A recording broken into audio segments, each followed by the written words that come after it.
Welcome viewers. Um, Today the topic is types of training. Types of training প্ৰশিক্ষণৰ প্রকার. And this course is related to BA 4 major. I hope all of you will benefit from this video. And in my last video I told you that about the training, what is the training or definition of training, etc. And in my last video I told you that I will discuss types of training in the next video. So today's video is types of training প্ৰশিক্ষণৰ প্রকার, and the video is based on a book, important book. The name of the book is Public Administration, Administrative Theories and Concepts, and written by Professor B.L. Fadia and Dr. Kuldeep Fadia. The publisher is Sahitya Bhavan, Agra. So the types of training can be divided into 6. আমি ছয়টা ভাগত ভাগ কৰিব পাৰো, মানে প্ৰশিক্ষণৰ প্ৰকাৰ কেনেকে প্ৰশিক্ষণ দিয়া হয় তাৰ প্ৰকাৰবিলাকত, যেনেকৈ 1 নম্বৰ কোৱা হৈছে ফৰ্মেল এণ্ড ইনফৰ্মেল ট্ৰেইনিং, আনুষ্ঠানিক আৰু অনানুষ্ঠানিক প্ৰশিক্ষণ। 2 number short term and long term training, হ্ৰস্বকালীন আৰু দীৰ্ঘকালীন প্ৰশিক্ষণ। 3 number pre entry and post entry training, প্ৰাক প্ৰৱেশ আৰু প্ৰৱেশোত্তৰ প্ৰশিক্ষণ। 4 number centralised and departmental training, কেন্দ্ৰীয়কৃত আৰু বিভাগীয় প্ৰশিক্ষণ। 5 নম্বৰ ওৰিয়েণ্টেশ্যন ট্ৰেইনিং, জ্ঞান বৃদ্ধিৰ প্ৰশিক্ষণ। আৰু 6 number skill training and background training, কাৰিকৰী আৰু পটভূমি প্ৰশিক্ষণ। তেনেহ'লে আমি 6টা ভাগত ভাগ কৰিব পাৰো প্ৰশিক্ষণক। Number 1 is formal and informal training. First of all, the formal training, the training which is planned and conducted by the supervision and guidance of experts and specialist trainer. That means the formal training is arranged, and date, time, everything is arranged, and on the basis of date, time, and even the experts and the trainers are arranged, and on the basis of that arrangement this type of training is conducted. মানে ইয়াতে কোৱা হৈছে প্ৰথমত যে formal training হল আনুষ্ঠানিক প্ৰশিক্ষণ। আনুষ্ঠানিক প্ৰশিক্ষণ মানে এনেকুৱা এটা প্ৰশিক্ষণ ব্যৱস্থা যেটো পৰিকল্পিতভাৱে কৰা হয়, পৰিকল্পনা থাকে ট্ৰেইনিঙৰ, আৰু এটা নিৰ্দিষ্ট সুপাৰভিজন আৰু guidance of experts and specialist trainer থাকে। মানে নিৰ্দিষ্ট কিছুমান ট্ৰেইনাৰ থাকিব যিসকল প্ৰশিক্ষণ প্ৰদান কৰিব, তেনেকুৱা প্ৰশিক্ষণ প্ৰদান কৰা স্পেচিয়েলিষ্ট, সেই বিষয়ত তেনেকুৱা ব্যক্তি নিৰ্ধাৰণ কৰা থাকিব বা সাবজেক্ট এক্সপাৰ্ট নিৰ্ধাৰণ কৰা থাকিব। তাৰ পিছত এটা নিৰ্দিষ্ট ডেট দিয়া থাকিব আৰু টাইম দিয়া থাকিব, আৰু কোনে ট্ৰেইনিং ল'ব তাৰ এটা লিষ্ট থাকিব। তেনেকে যিবিলাক ট্ৰেইনিং কণ্ডাক্ট কৰা হয় তেনেকুৱা ধৰণৰ ট্ৰেইনিং বিলাকক আমি ফৰ্মেল ট্ৰেইনিং বুলি কওঁ। 1 নম্বৰ তেনেহ'লে আমি আলোচনা কৰিলো ফৰ্মেল ট্ৰেইনিং। ইয়াৰ পিছত 2 নম্বৰ হ'ল ইনফৰ্মেল ট্ৰেইনিং। ইনফৰ্মেল ট্ৰেইনিং যাক কোৱা হৈছে ইনফৰ্মেল মানে হৈছে অনানুষ্ঠানিক প্ৰশিক্ষণ। Informal training, there is no formality. That means there is no planning, there is no time frame and date, then there is no expert and trainer, etc.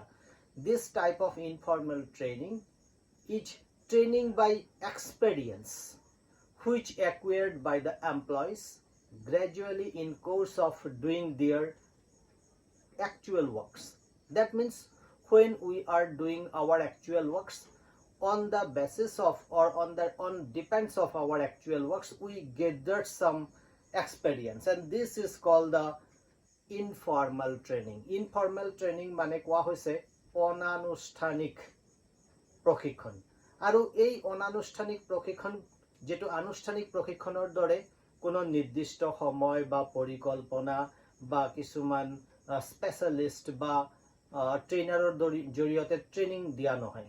এইটো হল যে কোনোবা এজন ব্যক্তিয়ে যিকোনো কাম যেতিয়া কৰি থাকিব তেওঁ বহুদিন নিৰ্দিষ্ট এটা ক্ষেত্ৰত কাম কৰি কৰি যিখিনি ব্যক্তিগতভাৱে তেওঁ দক্ষতা অৰ্জন কৰিব বা অৰ্হতা অৰ্জন কৰিব তাকে কোৱা হয় ইনফৰ্মেল ট্ৰেইনিং বা অনানুষ্ঠানিক প্ৰশিক্ষণ। ইয়াৰ পিছত আমি আলোচনা কৰিম short term and long term, মানে হৈছে হ্ৰস্বকালীন আৰু দীৰ্ঘকালীন প্ৰশিক্ষণ। Short term and long term. Short term and long term, that means on the basis of the duration. On the basis of the duration we can divide the training into two. One is short term, another is long term. Short term, if the duration of a training is completed in a few weeks, like 2 weeks to 6 weeks, মানে দুটা সপ্তাহৰ পৰা যদি 6টা সপ্তাহ মানে 15 দিনৰ পৰা যদি 1.5 মাহ লৈকে তেনেকুৱা ধৰণৰ ট্ৰেইনিং বিলাক কৰা হয়, মানে শৰ্ট টাৰ্ম আৰু লং term, that means on the basis of the duration or on the basis of the time we can divide into two. One is short term, another is long term. মানে হ্ৰস্বকালীন মানে হৈছে short term, সময়ৰ ওপৰত নিৰ্ধাৰণ কৰি পেলাই আমি আকৌ ট্ৰেইনিংক দুটা ভাগত ভাগ কৰিব পাৰো, এটা হল হ্ৰস্বকালীন, এটা হল দীৰ্ঘকালীন। হ্ৰস্বকালীন মানে হৈছে যেতিয়া কোনো এটা ট্ৰেইনিংৰ সময় একেবাৰে কম নিৰ্ধাৰণ কৰা হয়, যেনেকৈ 2টা সপ্তাহৰ পৰা 6টা সপ্তাহৰ ভিতৰত যেতিয়া ট্ৰেইনিং এটা শেষ হৈ যায় তেনেকুৱা ধৰণৰ ট্ৰেইনিং বিলাকক আমি হ্ৰস্বকালীন ট্ৰেইনিং বুলি কওঁ। On the other hand, the long term training conducted for long duration or period. That means it is not like a short time. The time is long, like in the long term training, the period like to be 6 months to 1 year or 2 years.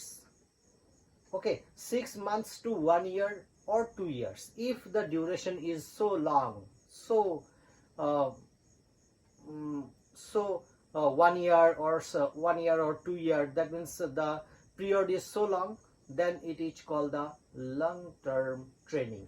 মানে প্ৰশিক্ষণক আমি দুটা ভাগত ভাগ কৰিব পাৰো, এটা হল হ্ৰস্বকালীন মানে কম ছুটি একেবাৰে কম সময়ৰ কাৰণে, যেনেকৈ 2 সপ্তাহৰ পৰা 6 সপ্তাহৰ ভিতৰত যেতিয়া এটা ট্ৰেইনিং শেষ হয় তেনেকুৱা ধৰণৰ ট্ৰেইনিং বিলাকক আমি হ্ৰস্বকালীন ট্ৰেইনিং বুলি কওঁ।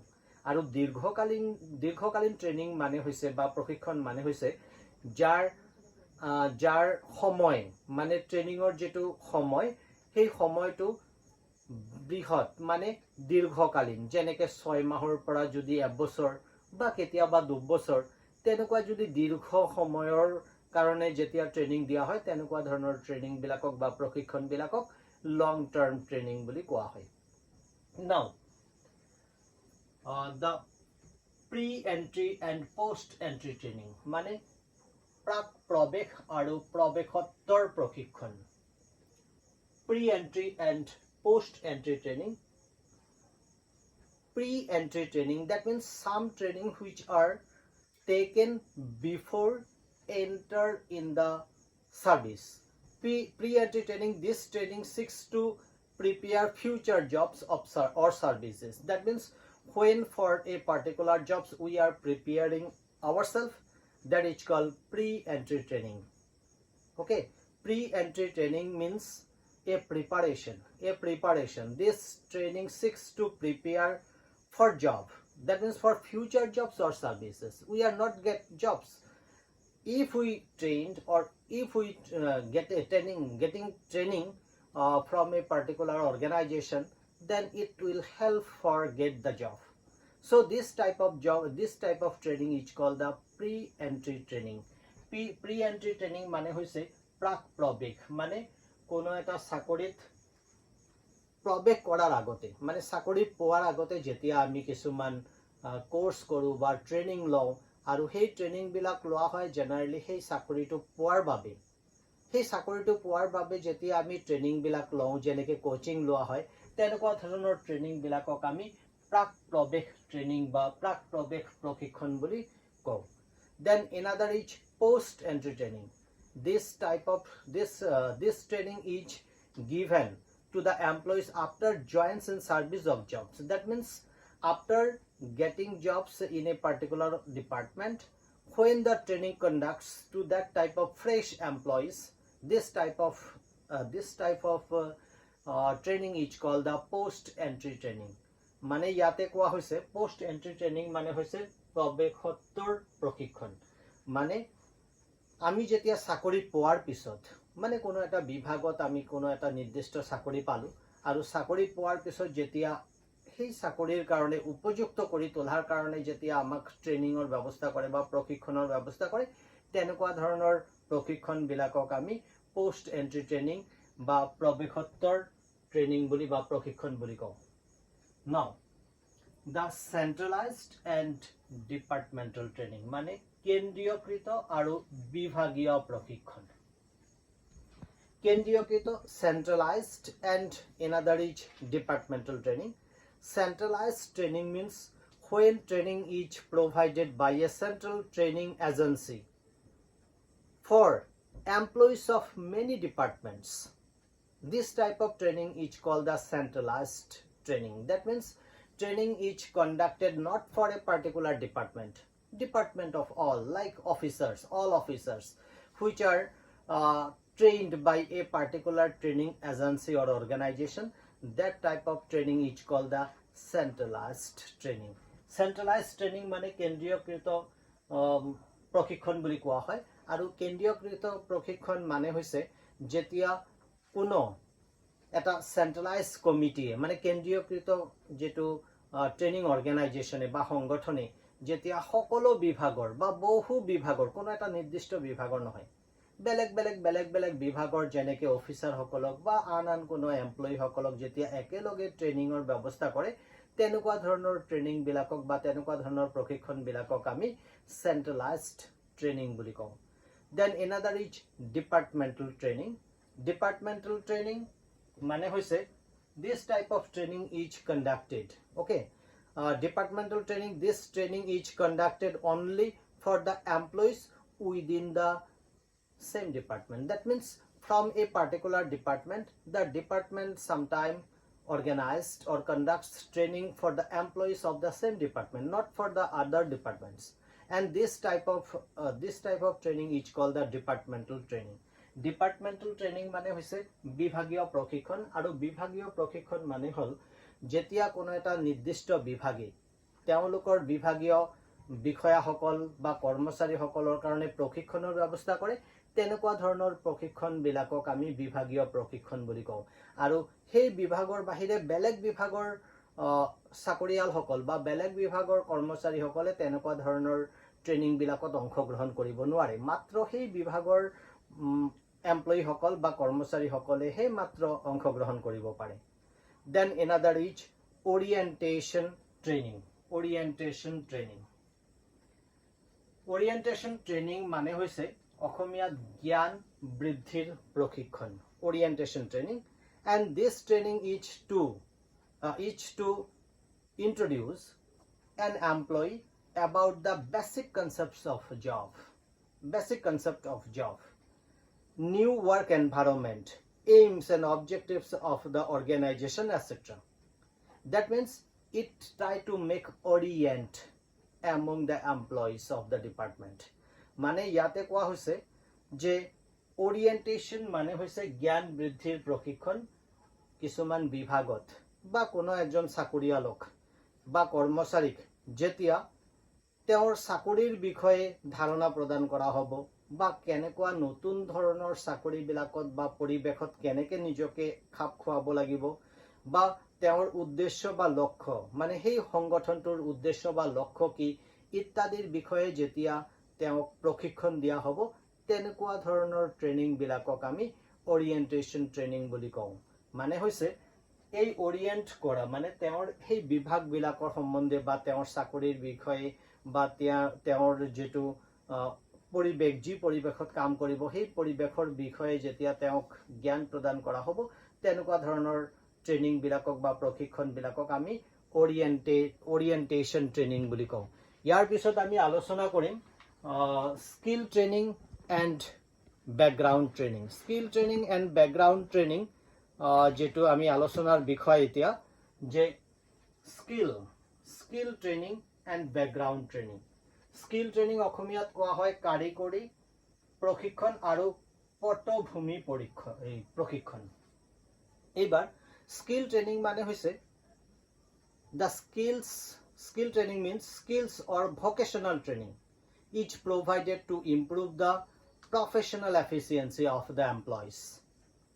That means for improve the professional efficiency of the employees, this type of training are conducted to improve the skill and to improve the capacity or efficiency like say example the income tax officer. When the income tax officer are getting training about the account, how to maintain the account, etc. are trained them, then traffic police inspector, they are getting training and this type of training is called the skill training. মানে ইয়াতে কোৱা হৈছে skill training মানে হৈছে কাৰিকৰী শিক্ষা আৰু কাৰিকৰী শিক্ষা মানে হৈছে যেতিয়া কোনো এজন বিষয়া বা কৰ্মচাৰীক তেওঁৰ নিৰ্ধাৰিত কামৰ দক্ষতা বৃদ্ধি কৰাৰ কাৰণে যেটো কামৰ কাৰণে তেওঁ নিযুক্তি দিয়া হৈছে সেই কামৰ দক্ষতা বৃদ্ধি কৰাৰ কাৰণে যেতিয়া প্ৰশিক্ষণৰ ব্যৱস্থা কৰা হয় তেনেকুৱা ধৰণৰ ট্ৰেনিং বিলাকক বা প্ৰশিক্ষণ বিলাকক স্কিল ট্ৰেনিং বা কাৰিকৰী প্ৰশিক্ষণ বুলি কোৱা হয় যেনেকৈ মই এক্সাম্পল দিলো ইনকাম টেক্স অফিচাৰ সকলক তেনেকুৱা ধৰণৰ ট্ৰেনিং দিয়াৰ ব্যৱস্থা কৰা হয় তাৰ পিছত ট্ৰাফিক পুলিচ ইন্সপেক্টৰ যিসকল আছে তেনেকুৱা ব্যক্তিসকলক কেনেকৈ মেইনটেইন কৰিব লাগিব ট্ৰাফিক মেইনটেইন কেনেকৈ কৰিব লাগিব ইত্যাদি যেতিয়া ট্ৰেনিং দিয়া হয় তেনেকুৱা ধৰণৰ ট্ৰেনিং বিলাক হল কাৰিকৰী শিক্ষা বা কাৰিকৰী ট্ৰেনিং বা প্ৰশিক্ষণ তাৰ পিছত বেকগ্ৰাউণ্ড ট্ৰেনিং মানে হৈছে পটভূমি প্ৰশিক্ষণ background training the aim of the training is to mental development of the employees. This type of training is generally try to develop the mentality, that means mental development of the employees. After training, employees are in a position to realize the social and economic problems or facts or environments. ইয়াতে কোৱা হৈছে যে ব্যাকগ্ৰাউণ্ড training মানে পটভূমি প্ৰশিক্ষণ আৰু সেই পটভূমি প্ৰশিক্ষণ মানে হৈছে এই ট্ৰেনিঙৰ উদ্দেশ্য বা লক্ষ্য হল যে এই ট্ৰেনিঙৰ জৰিয়তে বা এনেকুৱা ধৰণৰ প্ৰশিক্ষণৰ জৰিয়তে কৰ্মচাৰী বা বিষয়াসকলৰ মানসিক উন্নয়ন কৰিবলৈ যত্ন কৰা হয় মানসিক উন্নয়ন বা বৌদ্ধিক উন্নয়ন বিকাশৰ কাৰণে যত্ন কৰা হয় যেনেকৈ তেওঁলোকে এই ট্ৰেনিং লোৱাৰ পিছত এনেকুৱা ধৰণৰ ব্যাকগ্ৰাউণ্ড ট্ৰেনিং লোৱাৰ পিছত বা পটভূমি ট্ৰেনিং লোৱাৰ পিছত তেওঁলোকে অনুভৱ কৰিব পাৰে কেনেকুৱা ধৰণৰ সামাজিক বা অৰ্থনৈতিক বা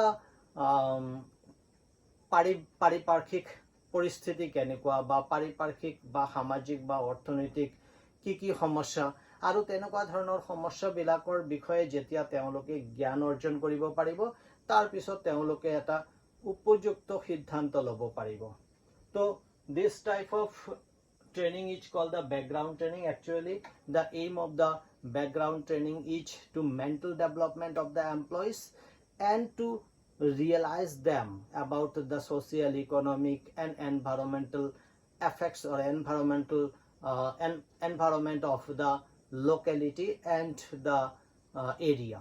So I hope all of you will be benefited from my lecture. So next topic we will discuss later on. Hope all of you will in safe. Thank you very much.